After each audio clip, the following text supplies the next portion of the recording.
నీవే ప్రకృతి పురుష స్వరూపుడవు నీవే, శక్తియుక్తుడవు నీవే, శబ్దానికి జన్మస్థానం నీవే, లోకానికి అంతరాత్మ నీవే, సమస్తానికి ప్రాణము నీవే. నీ అంద సంభవించును, నీ అంద వసించియుండు నిఖిల జగములు, నీ అంద లయమున్ పొందును, నీ ఉదరము సర్వభూత నిలయము రుద్రా. ఓ పరమేశ్వర, అన్ని లోకాలు నీలోనే పుడుతున్నాయి, నీలోనే నివసిస్తున్నాయి, నీలోనే లయమవుతున్నాయి. అన్ని ప్రాణులకు నీ ఉదరము ఆలవాలము. అగ్నిముఖంబు పరాపరాత్మకమాత్మ కాలంబు గతిరత్న గర్భపదము, శ్వసనంబు నీయూర్పు రసన జలేచుండు, దిశలు కర్ణంబులు దివము నాభి, సూర్యుండు కన్నులు శుక్లంబు సలిలంబు జఠరంబు జలధులు చదలు శిరము, సర్వౌషధులు రోమచయములు శల్యంబులద్రులు, మానసమమృతకరుడు, చందములు ధాతువులు ధర్మ సమతి హృదయ మాస్య పంచక ముపనిషద్వాహయంబు, అయన నీరూపు పరతత్వమై శివాఖ్యమై స్వయం జ్యోతి అయి ఒప్పు నాద్యమగుచు. అగ్ని నీ ముఖము, జీవాత్మ పరమాత్మల కలయిక నీ ఆత్మ, కాలము నీ నడక, భూమి నీ పాదము, వాయువు నీ శ్వాస, వరుణుడు నీ నాలుక, దిక్కులు నీ చెవులు, స్వర్గం నీ నాభి, సూర్యుడు నీ దృష్టి, నీరు నీ వీర్యం, సముద్రాలు నీ గర్భం, ఆకాశం నీ శిరస్సు, ఓషధుల నీ రోమ సమూహాలు, పర్వతాలు నీ ఎముకలు, చంద్రుడు నీ మనస్సు, వేదాలు నీ ధాతువులు, ధర్మశాస్త్రాలు నీ హృదయం, ఉపనిషత్తులు నీ ముఖాలు, నీ రూపం పరతత్వము, నీవు స్వయం ప్రకాశుడవు, శివస్వరూపుడవైన పరంజ్యోతివి నీవు. అగ్నిముఖంబు అర్థమైపోయింది. పరాపరాత్మకము ఆత్మ, జీవాత్మ పరమాత్మల యొక్క కలయికే నీ ఆత్మ. అంటే ఈయన్ని కూడా నడిపించే ఒక పరమాత్మ ఉన్నాడు. కాలంబు గతి, కాలము నీ నడక, రత్న గర్భ పదము, రత్న గర్భము అంటే భూమి, భూమి నీ పాదము, తర్వాత శ్వసనంబు నీ యూర్పు, నీ శ్వాస ఉందే అదే వాయువు, రసనము జలేశుండు, వరుణుడు నీ నాలుక, దిశలు కర్ణంబులు, నీ చెవులు దిక్కులు, దివము నాభి, స్వర్గము, దివము అంటే స్వర్గము, స్వర్గము నీ నాభి, నాభి అంటే బొడ్డు, నీ సూర్యుడు కన్నులు, సూర్యుడు నీ దృష్టి, సూర్యచంద్రులే కన్నులు కదా స్వామికి, నీరు కన్నులు, శుక్లంబు సలిలము, శుక్లము అంటే నీ వీర్యం, వీర్యం అంతా కూడా నీరు అంతా కూడా నీ ఆ వీర్యము, అదే నీ వీర్యమే నీరు, సముద్రాలు శుక్లంబు సల్లంబు, జఠరంబు జలతులు, జఠరము అంటే ఆ సముద్రాలు నీ గర్భం,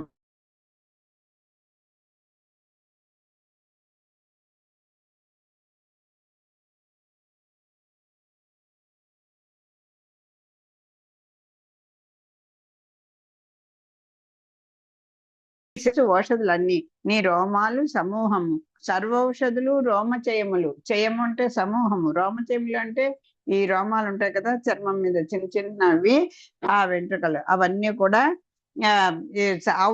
ఔషధాలు. నీ ముఖాలు, ఉపనిషత్తులు ఏంటి నీ రోమ, పర్వతాలు నీ ఎముకలు, జఠరంబులు సదల శరము, సర్వౌషధులు రోమచయములు, శల్యంబులు అద్రులు, అద్రులు అంటే పర్వతాలన్నీ కూడా నీ ఎముకలు, తర్వాత అద్రులు అంటే శల్యములు అంటే ఎముకలు, తర్వాత మానసము అమృతకరుడు, అమృతాన్ని ఇచ్చేవాడు ఎవరు, చంద్రుడిని అమృతకరుడు అంటారు. మానసం అంటే నీ మనస్సు, చంద్రుడు, ఇవన్నీ కూడా విరాట్ స్వరూపుడైనటువంటి శ్రీమన్నారాయణ యొక్క అవయవం నుంచి అన్నిటి నుంచి కూడా పుట్టినటువంటి ఇవన్నీ కూడా అవే కదా, అది గుర్తు చేస్తున్నారు. చంద్రుడు నీ మనస్సు, వేదాలు నీ ధాతువులు, ధర్మశాస్త్రాలు నీ హృదయం, ఉపనిషత్తులు నీ ముఖాలు, చందంబులు ధాతువులు, ధర్మ సమితి హృదయం అంతా కూడా నీ ధర్మశాస్త్రాలు, మాస్య పంచక ఉపనిషద్వాహకము, ఉపనిషత్తులన్నీ కూడా నీ ముఖాలు, అయినటువంటి నీ రూపము, పరతత్వమై శివాఖ్యమై, ఆ పరతత్వమై శివాఖ్యమై, శివుడు అనేటువంటి పేరు కలిగి స్వయం జ్యోతి అయి శివస్వరూపుడవై పరంజ్యోతివైనటువంటి వాడివి నువ్వు. కొందరు కలడందురు నిన్ను, కొందరు లేడందురతడు కూని కాడను చున్, కొందరు కలండని లేండని కొందల మందుదురు నిన్ను కూర్చి మహేశ. ఇది ఎప్పుడు అప్పుడు ఆ లక్ష్మీదేవికే వచ్చింది ఆ డౌట్. మహాప్రభు, కొందరు నువ్వు ఉన్నావని అంటారు, కొందరు లేవంటారు, మరి కొందరు నీవు గుణాతీతుడు అంటారు, కొందరు నీవు ఉన్నావో లేవో అనే సందేహంతో కొందల మందుతుంటారు, కొందరు అంటూ ఉంటారు. తలపన్ ప్రాణేంద్రియ ద్రవ్య గుణ స్వభావుండవు కాలక్రతువులును వీవా, సత్యంబు ధర్మమక్షరమృతంబును నీవు ముఖ్యుండవు నిఖిలమునకు, చందోమయుండవు సత్వరజస్తమ చక్షుండవై యుందు సర్వరూప కామ పూర్వాధ్వర కాలగతాదిభూత ద్రోహ భయము చోద్యంబుగాదు లీలలోచన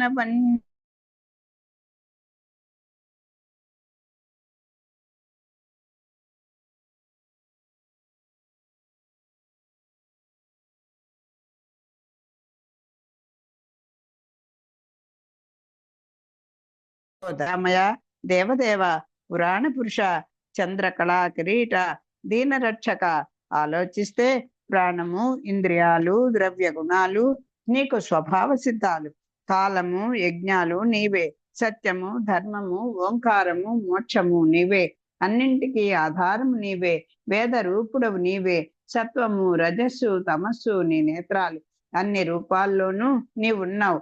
నుదుటి కంటి మంటలతో యమాదులను అవలీలగా నీవు కాల్చినావు. అటువంటి నీకు మన్మధుడు, త్రిపురాసురులు, దక్షయజ్ఞము, కాలకూట విషము మొదలైన వాటి నుండి హాని కలుగుతుందనే సంకోచం ఏమాత్రము లేదు. నేను చేసినటువంటి చాలా అతీంద్రమైనటువంటి అఖండమైనటువంటి గొప్ప కార్యాలున్నాయి కదా. త్రిపురాసుర సంహారము, మన్మథుని కాల్చివేయటము, దక్ష యజ్ఞము, ఇవన్నీ ఉంటాయి. కాలకూట విషయం కూడా నీకేమీ హాని కలిగించదు అని ముందరే చెప్తున్నారు.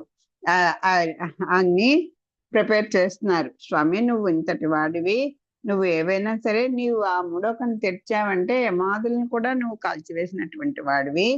అటువంటి నీకు ఈ కాలకూట విషయం కూడా నీకు ఏమాత్రం హాని కలిగించదు అని చెప్తున్నారు. మూడు మూర్తులకు, మూడు లోకములకు, మూడు కాలములకు మూలమగుచు భేదమగుచుంతుది అభేదమై ఒప్పారు బ్రహ్మమనంగనీవ పాలనయనా. ఓ శంకర, ముగ్గురు మూర్తులకు, మూడు లోకాలకు, మూడు కాలాలకు నీవే మూలం. మొదట భేదంతో కనిపించిన చివరికి అభేద స్వరూపంతో ఒప్పుతున్న పరబ్రహ్మము నీవే.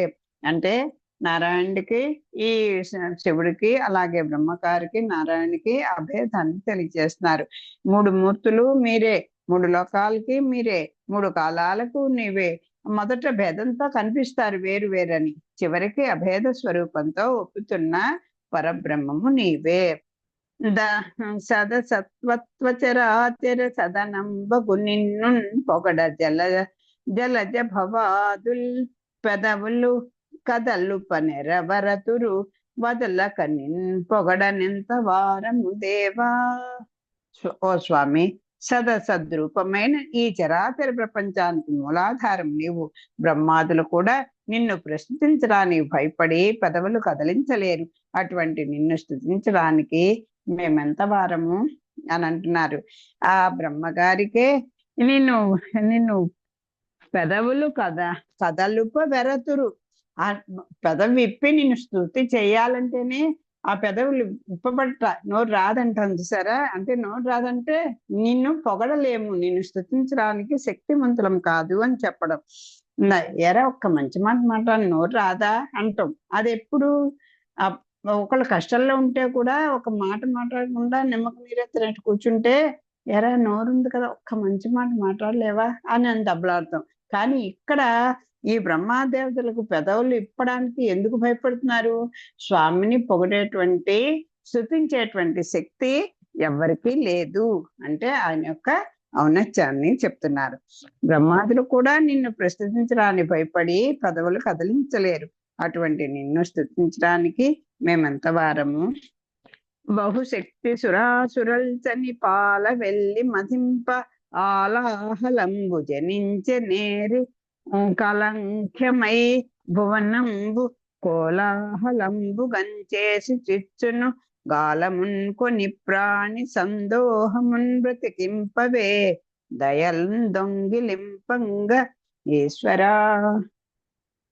ఓ పరమేశ్వర, దేవతలు రాక్షసులు భుజబలంతో పాలసముద్రాన్ని చిలకగా ఆలాహలం అంటే విషము ఆలాహల విషం పుట్టి లోకాలను కోలాహలం చేస్తుంది. ఎవరు దాన్ని ఎదిరించలేక ఉన్నారు. అది లోకానికి ఎంతో క్షోభ కలిగిస్తూ ఉంది. ఆ విశ్వజాలను అవలీలగా పరిగ్రహించు, దయతో ప్రాణికోటిని అనుగ్రహించు. బహుశక్తిని చాలా శక్తి పెట్టారు ఈ రాక్షసులు. దేవతలు కూడా సురులు అసురులు, దేవతలు రాక్షసులు కూడా చని పాల వెళ్ళి మధింపన్, ఆ వెళ్ళి అంటే సముద్రం, ఆ పాల సముద్రాన్ని మధింపగా ఆలాహలంబు జనించే ఆలాహలం పుట్టింది. ఎరి అలంఖ్యమై భువనంబు కోలాహలంబుగం చేసి ఇంకా ఈ ప్రపంచాన్నంతా కూడా అల్లకల్లోలం చేసేస్తోంది. ఎవరు దాన్ని ఎదిరించలేకపోతున్నారు. చిచ్చును గాలమున్ కొని ప్రాణ సందోహమున్ బ్రతికింపవే దయ దొంగలింపంగన్ ఈశ్వర. నాయన, ఈ లోకానికి ఎంతో క్షోభ కలిగిస్తూ ఉన్నది ఈ ఆలాహలము. ఎవరు దాన్ని ఎదిరించలేకపోతున్నారు. ఈ రాక్షసులు దానవులు కూడా దేవతలు కూడా ఎంతో బలం పెట్టి పాలసముద్రాన్ని చిలికారు. దాని నుంచి ఈ ఆలాహలం పుట్టింది. ఆ విశ్వజ్వాలల వల్ల మొత్తం లోకం అంతా అల్లకల్లమే అయిపోతుంది. ప్రాణికోటి నశించిపోతుంది. అంచేత ఈ విషజాలని అవలీలగా పరిగ్రహించు, నువ్వే స్వీకరించగలవు ఆ విషాన్ని. దయతో ప్రాణికోటిని అనుగ్రహించు అని వేడుకుంటున్నారు. లంపటము నివారింపను సంపదన్ గృహ చేయ జయం సంపాదింపన్ చంపెడి వారి వధింపను సంపారంగ నీక చెల్లు సోమార్థధరా. అది సోముడు అంటే ఆ చంద్రుడిని ధరించినటువంటి సోమార్థధర. ఈ చంద్రుడిని తల మీద ధరించినటువంటి వాడా ఓ చంద్రశేఖర, లంపటము నివారింపను. అబ్బా, ఏమిటో ఈ సంసార లంపటం ఎప్పటికి పోతుందో అని బాధపడతాం కదా. లంపటం అంటే వదిలించుకోవడానికి వీలు కానిది అది కదా. ఆ లంపటం అంటే ఆపద అని కూడా ఉన్నది. ఆపదను తొలగించడానికి, సంపదను కృపచేయన్ ఆనందాన్ని చేకూర్చడానికి, జయము సంపాదింపన్ జయాన్ని కూడా సంపాదించడానికి, చంపెడి వారిని వధింపను. చంపెడి వారంటే ఎవరు? ఇతరులను బాధ పెట్టేవారు, క్రూరులు ఉంటారు. ఆ క్రూరులను కూడా హతమార్చడానికి సంపారంగా నీక చెల్లు, నీకేనయ్యా, దానికి నువ్వే అర్హుడివి. ఏంటి, మాకు ఆపదలు తొలగాలన్నా, ఆనందం కలిగించాలన్నా, జయాన్ని చేకూర్చాలన్నా, క్రూరుల్ని హతమార్చడానికైనా నీక చెల్లు, నీకే చెల్లుతుంది. ఆ పని నువ్వే చేయగలవు. సోమార్థధర, ఓ చంద్రశేఖర అని ప్రార్థిస్తున్నారు. నీకంటే నొండెరుంగము, నీకంటన్ పరులుగావ నేరరు, జగముల్ నీకంటే నొడయండెవ్వండు, లోకంబులకెల్ల నిఖిల లోకస్తుత్యా. అఖిల లోకాల చేత స్తుతింపబడుతున్నటువంటి ఓ స్వామి, నీకంటెన్ ఒండెరుంగము, నువ్వు తప్ప ఇంకెవరిని మాకు తెలియదు. నీకంటన్ పరులు కావనేరరు, నీకంటే ఇంకోళ్ళు ఎవరు కూడా మాకు వ్యక్తిగా ఉన్నా కనిపించట్లేదు. జగముల్ నీకంటెన్ వడయదెవ్వండు, ఈ లోకాలన్నీ కూడా నువ్వు తప్ప మరెవరిని ఇంకెవరు కూడా ఈ లోకాలని కాపాడులేరు. లోకంబులకల్లా నిఖిల లోకస్తుత్య, నీవు లోకాలన్నిటికంటే కూడా గొప్పవాడు ఎవడు లేడు. లోకాలందరి చేత స్తుతింపబడుతున్నటువంటి వాడివి నువ్వే. అని మరియు అభినందించుతున్న ప్రజాపతి ముఖ్యులన్ గలి సకల భూత సముండ గొద్దేవుండు తన ప్రియ సతికిట్లనియే. ఈయన పాపం నిజంగా మన నారాయణ కంటే ఈయన కొంచెం బెటర్ అండి. ఈయన పాప ఆ భార్య వంక చూస్తున్నట్ట, ఎవరన్నా శరణ పెడగానే పదండి పదండి అనేసి పైకి వెళ్ళిపోకుండా ఆవిడ వంక చూస్తున్నాడు, ప్రియసతో మాట్లాడుతున్నాడు ఈయన అని మరియు అభినందించుతున్న ప్రజాపతి ముఖులను కని సకల భూత సమండగ దేవుండు తన ప్రియసతికి ఇట్లనే ఆ పార్వతీదేవి తోటి ఇలా మాట్లాడుతున్నాట. ఈ విధంగా సన్నతించుచున్న బ్రహ్మాదులను చూచి, స్తుతించుతున్నటువంటి ఆ బ్రహ్మాదులను చూచి అన్ని ప్రాణులను సమంగా ఆదరించే పరమేశ్వరుడు తన అనుంగు ఇల్లాలితో ఇలా అన్నాడు. ప్రియురాలైనటువంటి తన పార్వతీదేవితో ఇలా మాట్లాడట. శివుండు దేవ ప్రార్థితుండై ఆలాహలమును పానము చేయుట. ఈ వచ్చినటువంటి ఈ విషయాన్ని స్వామి స్వీకరించుట ఆ ఘట్టం దగ్గరకు వచ్చాం. కంట జగముల దుఃఖము వెంట జలజనిత విషము వేడిమి ప్రభువై ఉంటకు ఆర్తుల ఆపద గంటించుట ఫలము దానన్ కీర్తి మృగాక్షి. భర్త చెప్తున్నాడు, ఎంత అన్వయంగా చెప్తున్నాడో చూడండి. ఓ హరినాక్షి, లోకముల దుఃఖాన్ని ఆలకించినావా? నీళ్లలో పుట్టిన ఈ విషం వేడిమి ఎంతటిదో విన్నావా? శక్తి కలిగిన ప్రభువు కష్టపడుతున్న వారి కష్టాన్ని తొలగించాలి, దానివల్ల కీర్తి చేకూరుతుంది.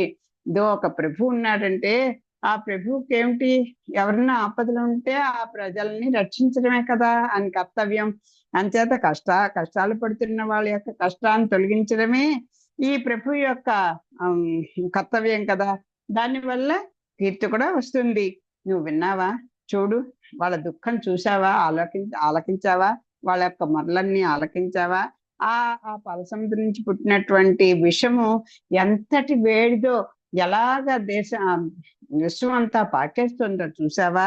విన్నావా? మరి శక్తి కలిగిన ప్రభువులు ఆ శరణన్న వాళ్ళని రక్షించాలి కదా, దానివల్ల కీర్తి కలుగుతుంది కదా అని ఆవిడ్ని ప్రిపేర్ చేస్తున్నాడు తండ్రి.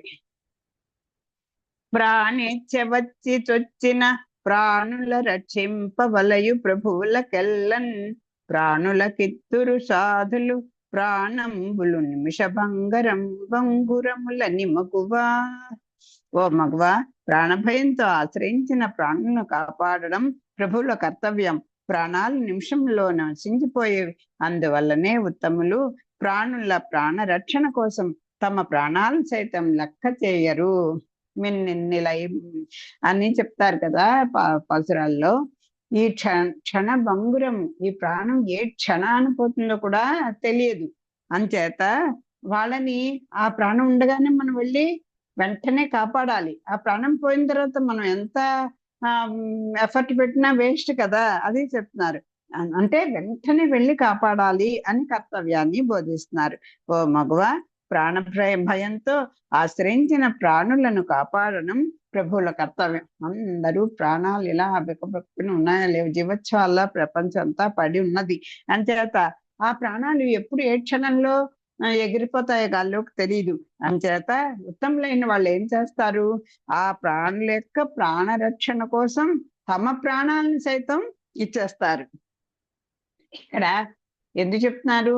ఉత్తములైన వాళ్ళు తమ ప్రాణాలు పోయినా సరే అవతల వాళ్ళ యొక్క ప్రాణాలని కాపాడడానికి చూస్తారు. రామచంద్రమూర్తి ఎవరన్నా దుఃఖపడుతుంటే తాను ముందర దుఃఖపడతారట. అలాగా అందువల్ల ఉత్తములందరూ కూడా ప్రాణుల ప్రాణరక్షణ కోసం తమ ప్రాణాలను సైతం లెక్క చేయరు. ఇక్కడ వచ్చింది విషం, ఆ విషాన్ని నువ్వు స్వీకరించాలని అడుగుతున్నారు. దానివల్ల తన ప్రాణం పోతుందని కూడా లెక్క చేయకుండా ఈయన వెళ్ళాలి. దానికి భార్యను ఒప్పిస్తున్నాడు స్వామి. అంచేత పరహితం చేయునెవ్వండు పరమహితుండగును భూత పంచకమునకున్ పరహితమే పరమ ధర్మము పరహితునకు ఎదురు లేదు పర్వేందు ముఖీ. అది పంచభూతాలకు పరమాప్తుడై పరులకు సహాయం చేయడం కోసం ఎవడు సుముఖుడవుతాడో అటువంటి వానికి ఎక్కడా తిరుగులేదు. పరోపకారమే పరమోత్తమ ధర్మము, పరమ ఉత్తమ ధర్మం. ఈ పంచభూతాలకు కూడా పరమాప్తుడయ్యి అది ఈ పంచభూతాలకు కూడా ఆప్తుడయ్యి పరులకు సహాయం చేయడం కోసమని ఎవడు సుముఖుడవుతాడు, అసలు సిద్ధపడతాడో అటువంటి వాడికి సిద్ధపడితే ఇంకా వాడికి ఎవరికి ఎదురు లేదు. పరోపకారం ఇదం శరీరం అంటారు కదా, పరోపకారార్థం ఇదం శరీరం. వాళ్ళ యొక్క ఉపకారం కోసమే మనం ఈ శరీరం భగవంతుడు మనకి ఇచ్చినది అని పెద్దలు చెప్తారు కదా. అంచేత పరహితునకు ఎదురు లేదు పర్వేందు ముఖే. అంచేత పంచభూతాలకు పరమాప్తుడే పరులకు సహాయం చేయడం కోసం ఎవడు సుముఖుడవుతాడో అటువంటి వానికి ఎక్కడా తిరుగులేదు. పరోపకారమే పరమోత్తమ ధర్మము. హరిమదినానందించిన హరినాక్షి జగంబులెల్ల నాదించున్ నానందించున్ హరియును జగములు మెచ్చంగా కరళము వారించుటొప్పుగా కమలదళాక్షి. ఓ కమలాక్షి, విష్ణువు మనస్సు ఆనందపడితే అన్ని లోకాలు ఆనందపడతాయి. విష్ణువు లోకాలు సంతోషించే విధంగా ఆలాహలాన్ని అదుపు చేయడం మంచిది. చూసారా, మనం ఎవరి చేత అయితే మనం ఈ ప్రపంచంలోకి వచ్చామో ఆ మూలాన్ని మర్చిపోలేదు అని ఆ పరమశివుడు కూడా మనకి గ్రహింప చేస్తున్నాడు. ఏమని చెప్తున్నాడు? హరి మదిని ఆనందించిన ఆ విష్ణు యొక్క మనస్సును కనుక ఆనందపరిస్తే అన్ని లోకాలు కూడా ఆనందపడతాయి. ఈ విష్ణువు సంతోషం, ఈ ప్రజల సంతోషం కంటే ఇంకా వేరే సంతోషం ఏముంటుంది చెప్పు నాకు. అంచేత ఈ ఆలాహలాన్ని అదుపు చేయడమే నాకు ఆనందమైనటువంటి పని. హరిమదిని ఆనందించిన హరినాక్షి జగములెల్ల నానందించున్ హరియును జగములు మెచ్చంగా గరళము వారించుటొప్పుగా కమలదళాక్షి. ఇదిగో ఓ కమలాక్షి, విష్ణువు మనసు ఆనందపడితే అన్ని లోకాలు ఆనందపడతాయి. విష్ణువు లోకాలు సంతోషించే విధంగా ఆలాహలాన్ని అదుపు చేయడం మంచిది. ఇదిగో వీళ్ళిలా మొరపెడుతున్నారు, ఆలాహలం అంతటా వ్యాపించిపోతుంది, బ్రహ్మాండాన్ని కూడా ధ్వంసం చేసేట్టుగా ఉంది. అంచేత నేను ఇప్పుడు ఆలాహలాన్ని అదుపు చేయడమే మన కర్తవ్యం అని చెప్తున్నాను. శిక్షింతు హాలాహలమును భక్షింతును మధురు సూక్ష్మ ఫలరసము క్రియన్ రక్షింతున్ ప్రాణికోట్లను వీక్షింపుము నీవు నేడు వికచాబ్జముఖి. ఎంత ధైర్యంగా చెప్పేస్తున్నాడు చూడండి. ఎవడైనా అమృతం ఇస్తావు చుక్క తాగుతా అంటాడు, కానీ విషయాన్ని కనీసం దాని వాసన తగినా కూడా ప్రాణం పోతుందేమో అనుకుంటాం. ఆ స్వామి ఎలా చెప్తున్నాడో చూడండి. శిక్షింతు ఆలాహలం, ఆలాహలాన్ని శిక్షిస్తాట. అది ఈయన ప్రాణాలు తీస్తుంది, కానీ ఈయన దాన్ని శిక్షిస్తాడు. అంటే పూతన ఇది పనికొస్తాను, ఆవిడ విషం పాలు ఇవ్వడానికి వచ్చింది, ఆయన పాలతో పాటు ఆ విషంతో పాటు ఆ విషం ఇవ్వడానికి చూస్తుంది. ఆ విషంతో పాటు ఆవిడ ప్రాణాలు కూడా స్వామి స్వీకరించేశాడు కదా. అలాగా ఈయన అంటున్నాడు, శిక్షింతు ఆలాహలమును, ఆహ్లాదాలన్నీ శిక్షిస్తాను. శిక్షించడం అంటే నాకు లొంగ తీసేసుకోవడమే కదా. భక్షింతును మధుర సూక్ష్మ ఫల రసము క్రియన్, ఒక పళ్ళరసం లాగా ఈ ఏదో తింటారు కదా మ్యాంగో జ్యూస్, అప్పుడే తీసినట్టు మామిడిపండు రసం ఎలా ఉంటుందో గ్లాసులో పోస్తే అలాగా హాయిగా తాగేస్తాటండి ఆ విషయాన్ని. తీయని పండ్ల రసం వల్లే దాన్ని అరగిస్తాను. భక్షింతును మధుర సూక్ష్మ ఫల రసము క్రియన్, ఆ క్రియలాగా అంటే దాని వల్లే, ఆ ఫలరసం వల్లే నేను పండ్ల రసం వల్లే, అది కూడా అలాంటి తీయని పండ్ల రసం వల్లే దాన్ని ఆరగిస్తాను. రక్షింతును ప్రాణికోట్లను, నేనేమైపోతాను కానీ రక్షిస్తాను ఈ ప్రాణికోట్లంతా కూడా. రక్షింపము నీవు నేడు, ఈ ప్రాణులందరినీ కాపాడుతాను, నువ్వు చూస్తూ ఉండు, చూడు చిటుక్కుల్లో నువ్వే చూస్తావు అన్నట్టుగా ఛాలెంజ్ చేస్తున్నాడు. వికచాబ్జముఖి అని పలికిన ప్రాణ వల్లభునకు వల్లభ దేవర చిత్తంబు కొలంది అవధరింతురుగాక అని పలికెనని చెప్పిన మునీంద్రునకు నరేంద్రునిట్లనియే. అలా పై విధంగా పలికిన ప్రాణేశ్వరుడైన మహేశ్వరునితో, స్వామి మీ మనస్సుకు తగినట్లు నిశ్చయించుకోండి అని భవాని పలికింది అని చెప్పగా శుకునితో పరీక్షిత్తు ఇట్లా అన్నాడు. ఇంకా చూడండి, మనకే హడలెత్తిపోతుంటే ఇలా అనే భార్య ఎవరైనా ఉంటారా అని. ఏమిటండి ఆ ధైర్యం? అది ఏమిటి, ఆయన చనిపోయినా పర్వాలేదు ఆవిడికి ఏమిటి అంత, ఆయన్ని వదిలించుకోవాలనుకుంటుందా పార్వతీదేవి ఏమిటి అని అనిపించేస్తుంది కదండి. ఎవరైనా అలా అనగలమా?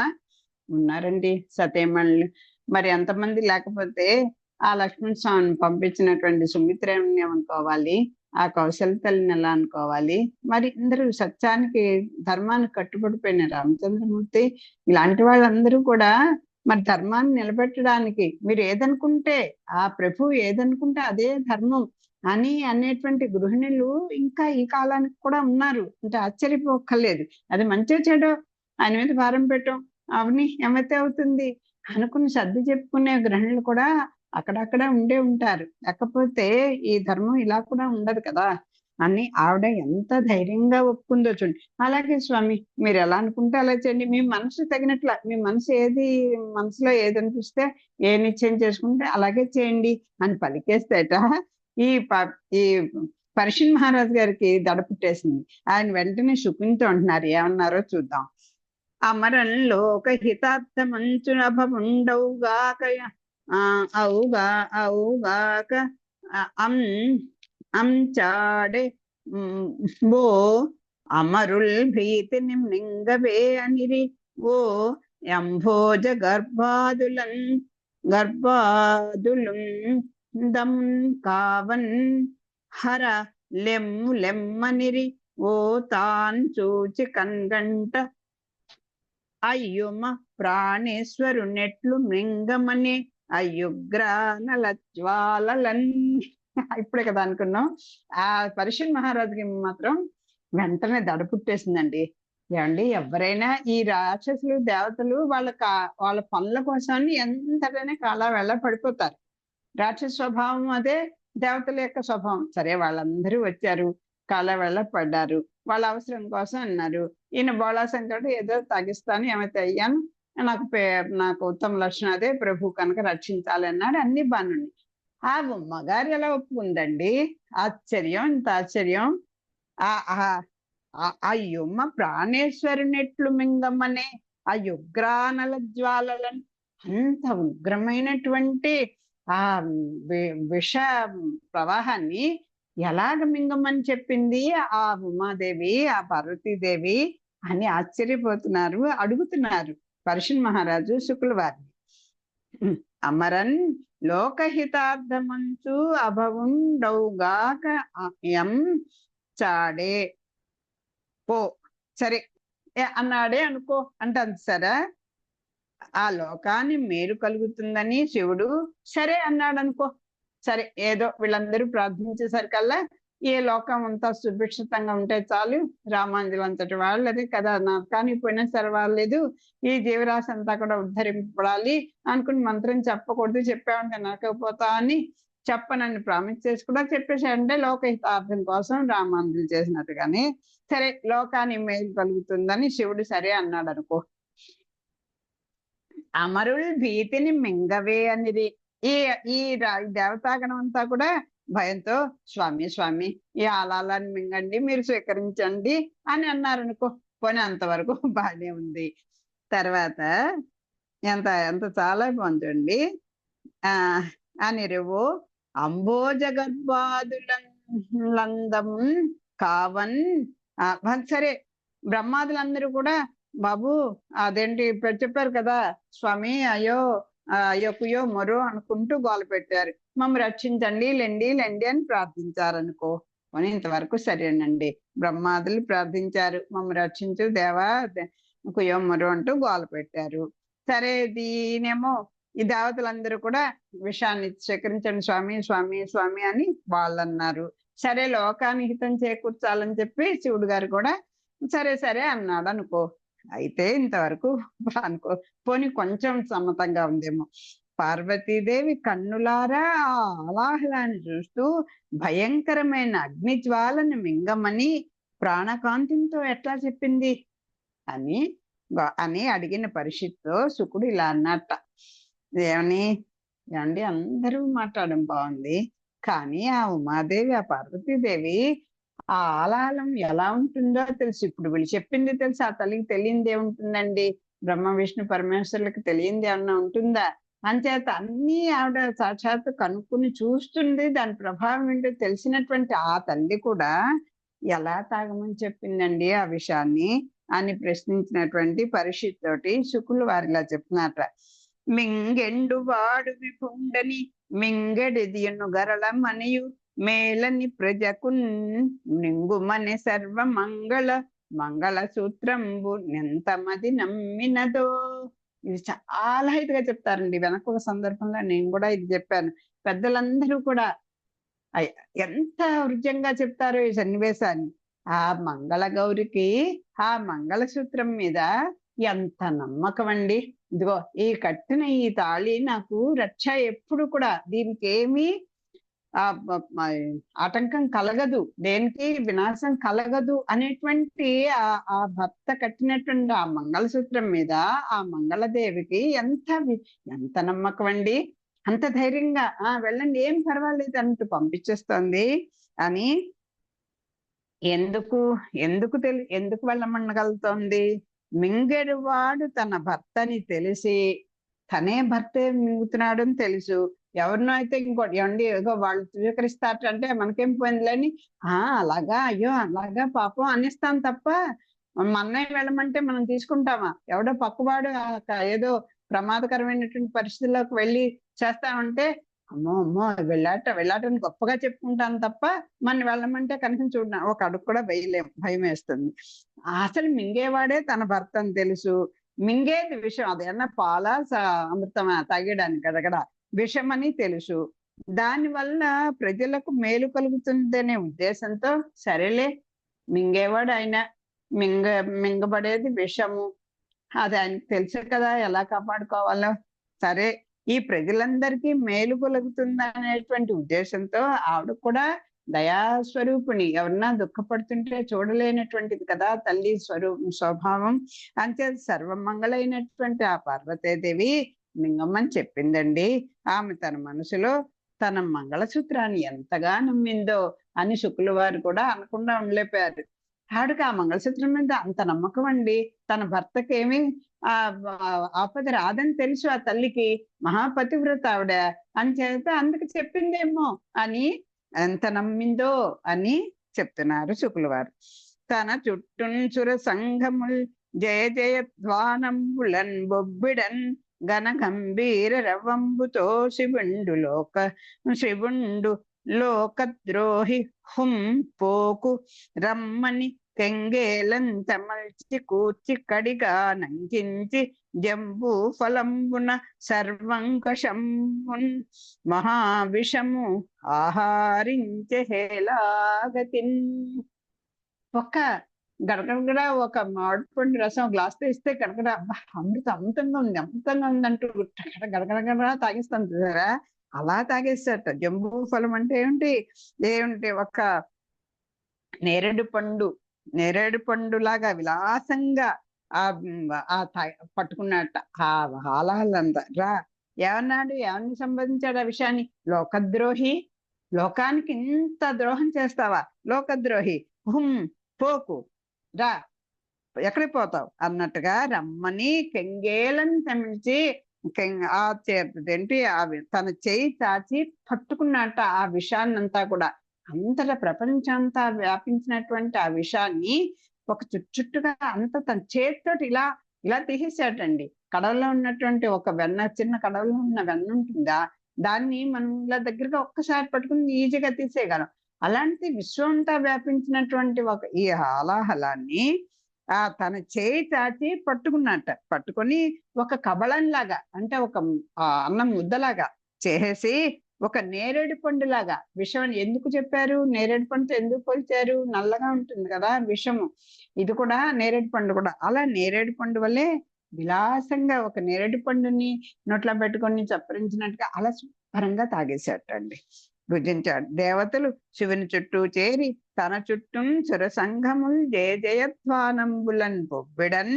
దేవతలందరూ కూడా శివుని చుట్టూ చేరి జయధ్వానాలు చేసినారు. ఘన గంభీర రవంబుతో శివుడు ఆ గంభీరమైనటువంటి స్వరంతో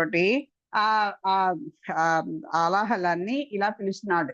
లోకద్రోహి హుం బోకు, రమ్మని కెంగేలను తెమల్చి కూర్చి కడిగాన్ అంకించి జంబూ ఫలంబునన్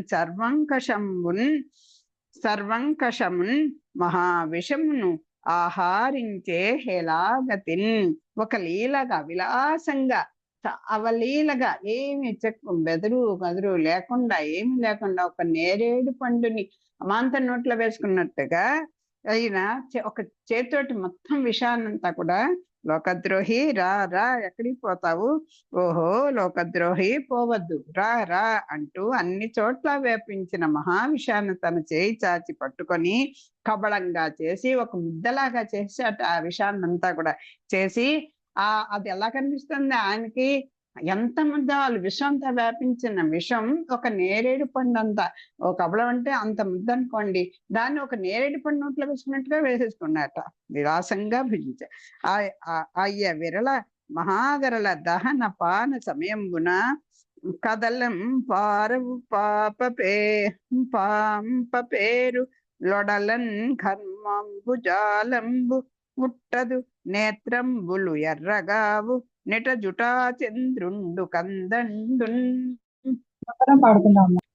అమ్మా అలా తీస్తే మనం ఏదైనా ఒక చిన్న చేదుగా ఉన్న చిన్న మాత్ర తీసి లేకపోతే ఒక సిరప్గా నోట్లో పోసుంటే ఎన్ని వికారాలు పోతాము, వాంతి వచ్చేస్తున్నట్టు అయిపోతుంది, మొహం చిట్లించేస్తాం, ఇంకా ప్రాణాలు బిగపెట్టుకుంటాం, ఏమైపోతాము అన్నట్టు అయిపోతుంది, చేదు విషయం ఉన్నట్టు ఇలా పెట్టేస్తాం మొహం. అలాంటిట ఆ స్వామి అవయవాల్లో ఉన్నటువంటి ఆభరణాలు కానీ, ఆయన యొక్క శరీరం కానీ, ఆయన మనసు కానీ ఏమీ చెక్కు చెదరలేదండి. అది స్వామి యొక్క గొప్పతనం అని చెప్తున్నారు. ఇది రేపు చదువుకున్నాం. స్వస్తి ప్రజాభ్య పరిపాలయంతాం న్యాయేన మార్గేణ మహిమహీషాః గోబ్రాహ్మణేభ్య సుమస్తు నిత్యం లోకాః సమస్తాః సుఖినో భవంతు.